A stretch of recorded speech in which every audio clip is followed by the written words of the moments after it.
if it's one thing I can't stand, it's having stacks of wood on the floor, because this is the workspace and this has to go. So I saw this video from a channel, I saw this idea from a channel, Gosforth Handyman. He does the same thing that I'm about to do, and let me show you what it is. Now, I have seen these in the stores tons of times and have never given them a look. But, and I'm going to put a link to his video below where he explains more of why they're awesome and you can see his setup. But these things, from everything that I've researched, will hold a lot of weight.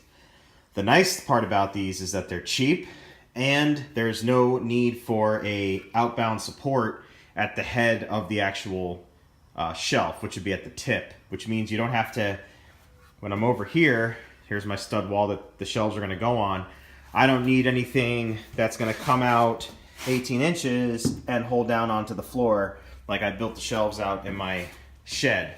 The other thing I like about these is that they go on these adjustable tracks, which are also cheap. Well, if you're going to compare them to the price of 2x4s in lumber, it's cheap. It's a lot cheaper. These are 10 bucks a track. These are 6-foot tracks. I got 4 of them, and these are about $4. I think about $4 an actual 18-inch shelf track bracket. So let me show you how I'm going to do it. These are going to go on this wall here, and I'm going to do 4 tracks and shelves to see how that'll work. I don't always have a ton of lumber that I have to store, but it ends up being about this much every time I do a project. And the problem with this is every ounce of real estate you have in a small workshop is valuable. It comes at a premium. So to get all this stuff out of the road and get it up here is going to make life much easier.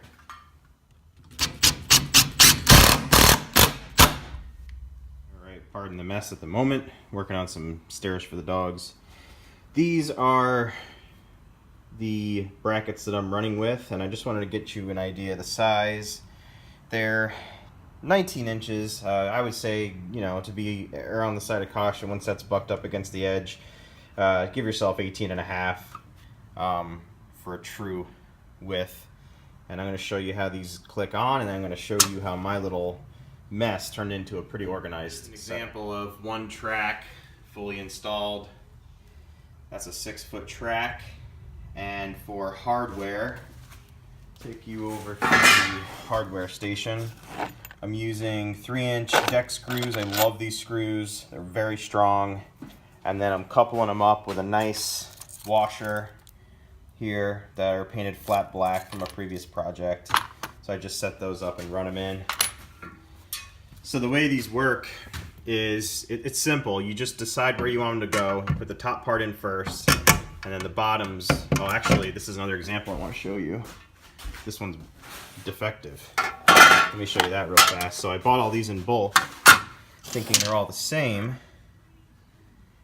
And if you look, that looks pretty good there. Looks pretty good there.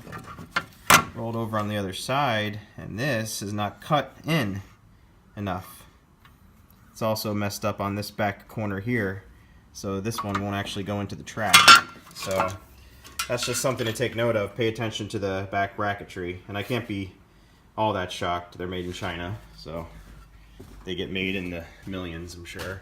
But these go in just like this, and you drop them in just like that.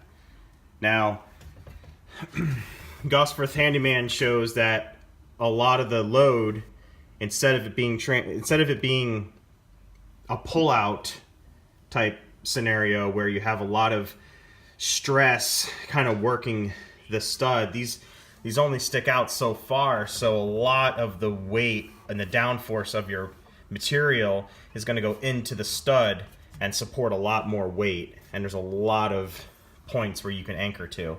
Now the only issue is, you know, these are 19 inches, so if I sit here and pull and put force on that, you'll see it bend a little bit.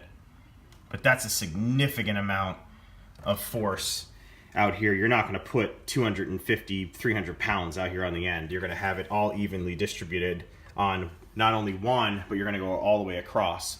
So let me show you how these look when they're set up. From a big mess down here to a totally open floor. And there's the new lumber storage. So this setup, I ran with 4 tracks. I need to get one more track. They were out of it at Lowe's, but I'm going to add it on this stud wall here for short stock.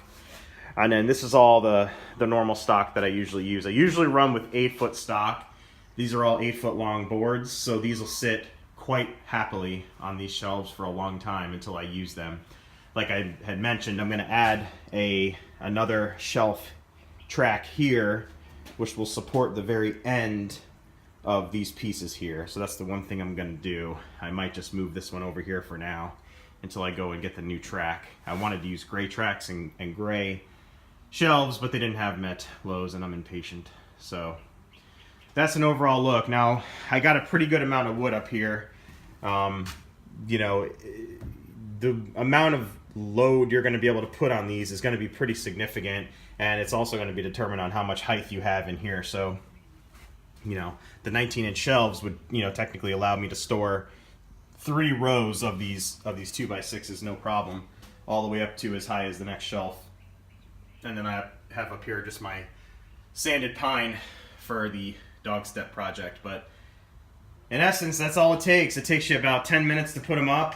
Obviously, you know, use a level, do all your normal procedure there, but that's going to give you a good idea of how to store wood. So I got a pretty decent sized room in here. Once I sell this Prius, if you want to buy it, let me know. Once I get rid of this Prius, I'll have a bunch of room in here to do probably more shelves, either along this back wall here or along the front wall up there. And then the Jeep obviously can come in and out as I need to, and do some workbenches over there, but that's another video. I wanted to just focus on this. So this is how you do it. It's a pretty nice setup, and everything looks nice and straight. And I will definitely do an update video as I use this more often to let you know how it holds up. But big thank you to Gosforth Handyman for showing me this tactic, this trick. I never would have ever explored this option to do it. I would have started tacking together 2x4s and buying plywood and doing a whole huge expensive lumber haul just to pretty much achieve the same thing. And I'm happy because what's also nice is that this room also acts as a garage.